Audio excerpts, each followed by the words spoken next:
Of the Wellington Sevens for 2015, and for the second time in 24 hours, England take on hosts New Zealand after a day of great drama full of twists and turns, lit up by moments of magic. It's the 16th time these two have met in a tournament decider.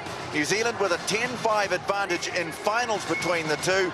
It's the third time they've met in the Wellington final, New Zealand having won 2-1 in their own capital. Both sides without key players. Dan Norton and Dan Bibby didn't make it here for England, and the outstanding Tom Bowen is out, but Charlie Hayter has come on very strong as the tournament has progressed, and local boy made good. Warwick Lamert has proved a great addition to the England squad. For New Zealand, well, they lost Tim Mickelson on the eve of the tournament. Now skipper DJ Forbes injuring his foot in the quarterfinal, but they've uncovered a glittering new talent in 17-year-old Rico Ioane.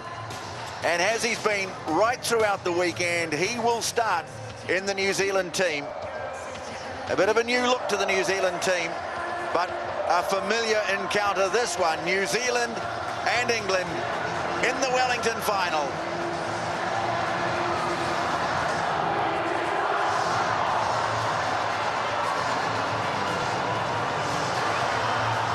Carl Tinana, one of the greats of the Sevens game, joins me. And as the teams run out, Carl, your thoughts on what will be the keys to deciding this final? Well, England, they'll be based around their power. The guys such as James Rodwell, Alex Gray, Charlie Hayter, I think they really do lead the charge. If you listen to the crowd go up as these two magnificent teams once again do battle for New Zealand, it's all about the young men. They have injected some enthusiasm. And I think that really has flowed on, and right from the get-go, Sir Gordon Tidgett hasn't been afraid to chuck them in the deep end. Well, a great ovation for these two teams as they walk out onto the stadium. We'll have the national anthems, but before that, the thoughts of our man sideline, former Tongan international Willie Losay. Yeah, it's tremendous down here, Tony. The crowd, in particular on this side of the field, is as loud as it's ever been. And they are welcoming these two sides. The big question, England played their get-out-of-jail card twice and getting to the final. How much petrol have they got left in the tank? Yes, they were taken to overtime and pulled off a gallant win over Fiji. Then they beat Scotland right at the death. Simon Amor's team has battled superbly back from that defeat to New Zealand 24 hours ago. They've done it tough, but they're into the final. New Zealand, well, the odds have grown, but they have stayed strong. And they're into the final. Time now for the national anthems.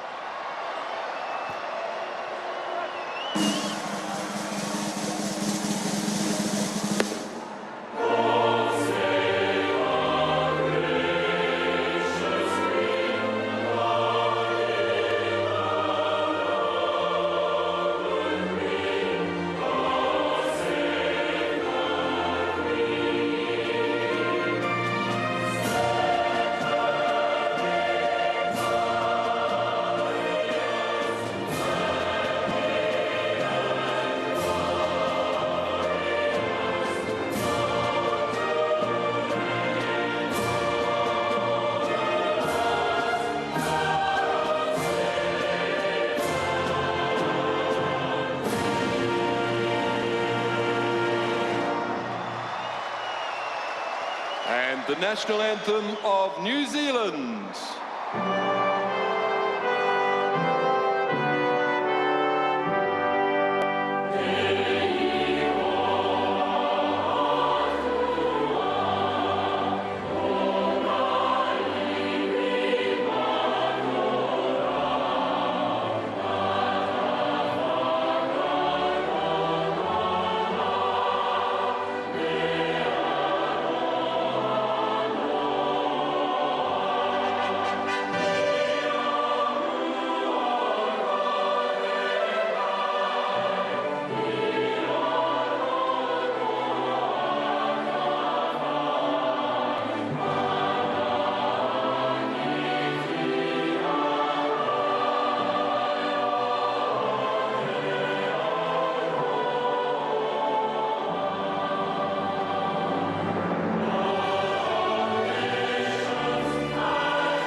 Oh, great emotion, great excitement on the faces of the players from both of these sides. It's a grand occasion, the final of the Wellington Sevens, New Zealand against England.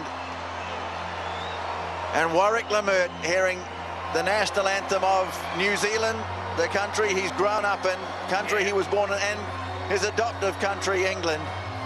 And a lovely story.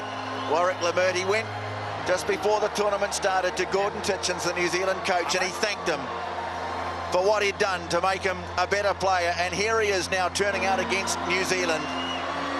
The master coach, well, he's uncorked some new stars. There's a new look to his team, but they're up against an old foe, a team that has beaten them here in the past. Marius van der Westhuizen of South Africa is the referee wherever you are watching around the world. Welcome into our coverage of the final. This tournament being to a record audience now around the world. A special hello to everyone watching in England, of course. 10 minutes each way in the final. For the fourth time, England to play New Zealand for the Wellington title.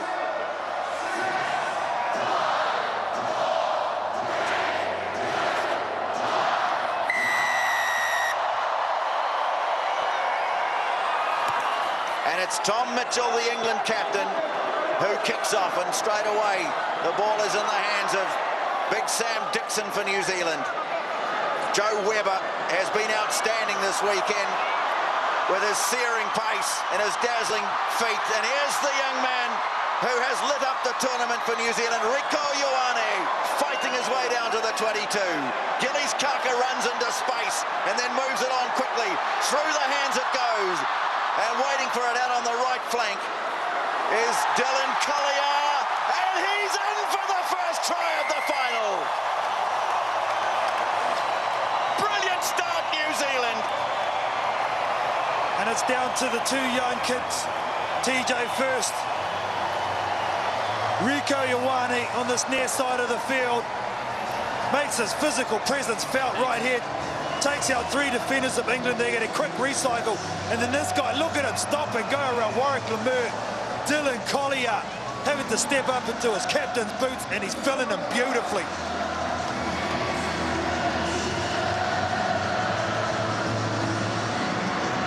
So Gillies Kaka with the conversion from wide out. It is not a bad kick, but it's just flagged away. But Dylan Collier, who has the biggest shoes to fill, the shoes of that man DJ Forbes, a man who not so long ago was in the rugby league ranks. He's made a meteoric rise. Gordon Titchens loves his work rate, but he'll love his all-round game after that try.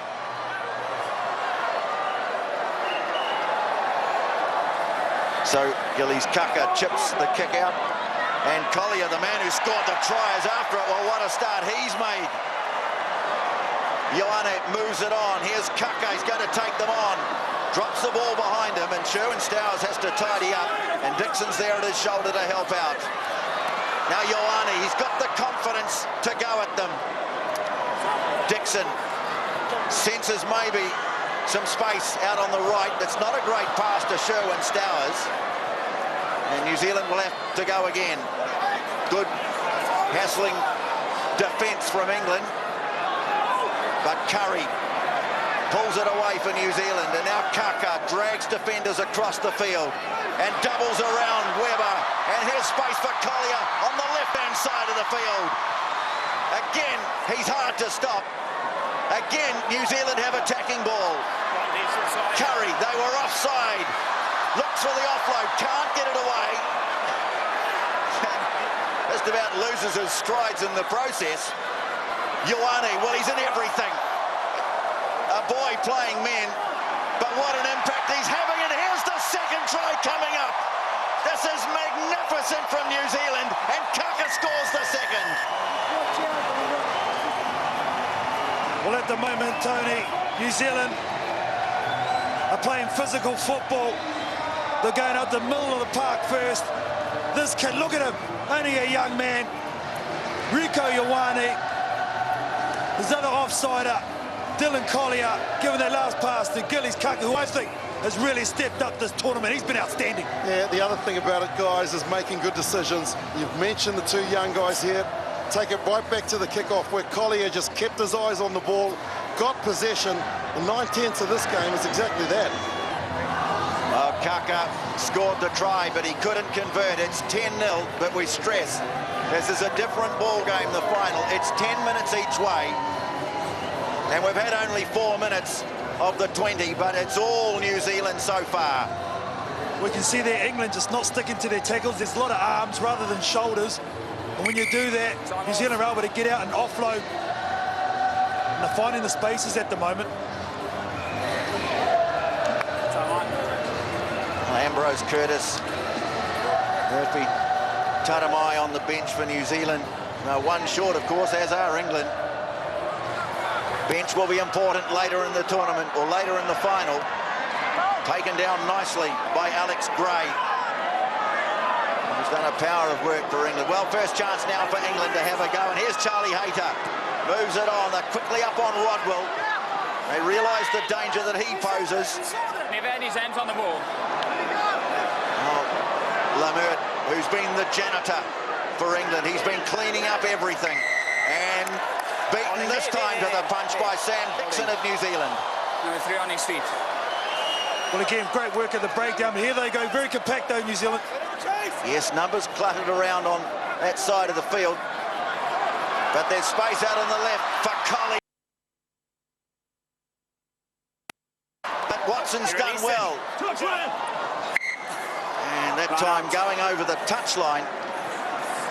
Marcus Watson, who was targeted by the New Zealanders last night on defence, stood his ground.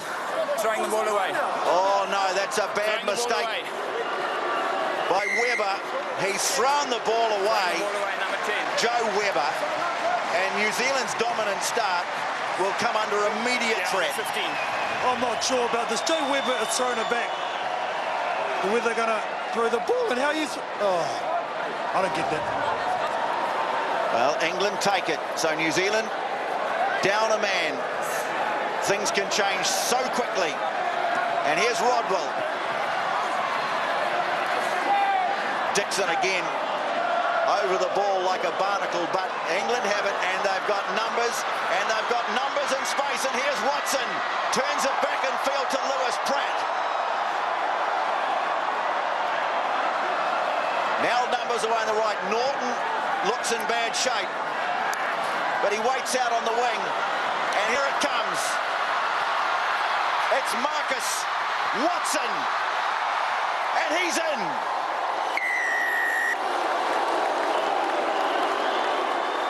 Well, Watson it was. I think I said Norton. He took a blow, but he quickly got himself back into the action. Well, what a reply from the English team. Exactly what they needed to do. With New Zealand one man down, he's hurting, but this is what it takes, a bit of heart at this end of the tournament. Everyone's hurting at this stage. Yeah, he's a class act, but take it down to captain Tom Mitchell. A couple of lovely little touches, in particular one where he flicked the ball, not even looking where it was going, and they retained possession. They stretched New Zealand wide, and England are back.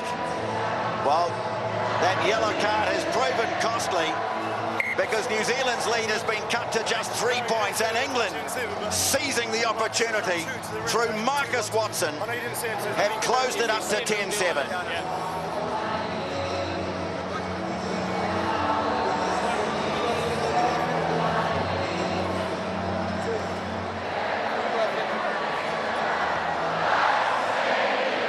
Now the crowd is still singing, but there's a different feel about the game all of a sudden. As Tom Mitchell kicks off for England, puts it deep, and Kaka, well, he juggled it. Now can New Zealand restore order? Or have England changed the momentum of the game? The kick from Curry is long and deep. And going back, Mitchell is under pressure, but he's escaped the situation brilliantly. The England captain makes great progress, fires it off in field to Alex Gray. Rodwell is there, steps out of the tackle. Coming back, though, to make the defensive move of the game so far. Rico Ioane. And the pass flies over the head of Marcus Watson. New Zealand have regrouped, but England still have that advantage. Coming through the ruck, Sherwin Stowers.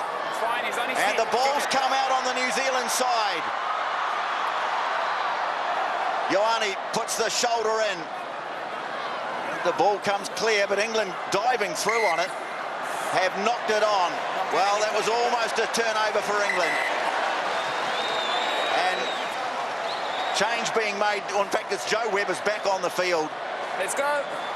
Oh, what a contest, TJ. Great kick by Curry, but even better attack there, getting back. Sorry. Good bobbing and weaving, and then some support players coming up.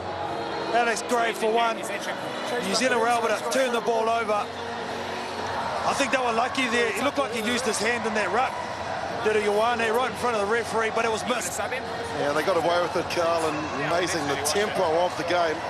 That extra 3 minutes each half is really going to take its toll towards the back end of it. And New Zealand have paid 7 points for the mistake of Webber. Now they're back to their complement with a minute to go. Well, so much experience in this England side. Crouch. They've ridden through a storm. Fine. But New Zealand will have the feed to the scrum. Set.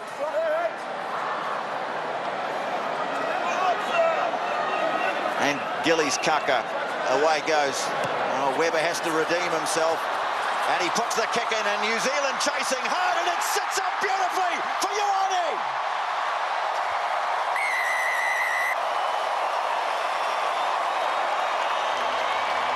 Well, New Zealand don't kick the ball very often, but when they do, you better make sure you're going to get it back. And Joe Webber just on the field makes an immediate good read. No one in behind. It was a perfect kick, and watch this bounce straight to his winger.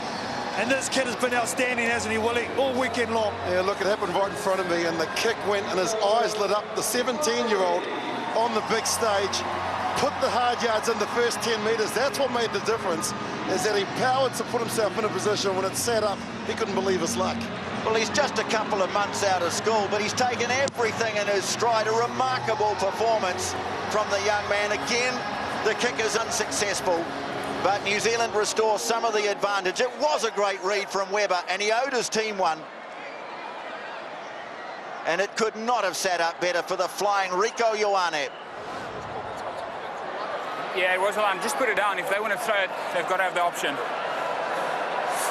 Well, yeah. It's a big call. It was a big call. Now Kaka. Time almost up. What will England do? Will they have one last go? Well, Tom Mitchell tried to sneak down the touchline. Wasn't on. Ball goes out. And an enthralling first half comes to an end with New Zealand up over England 15-.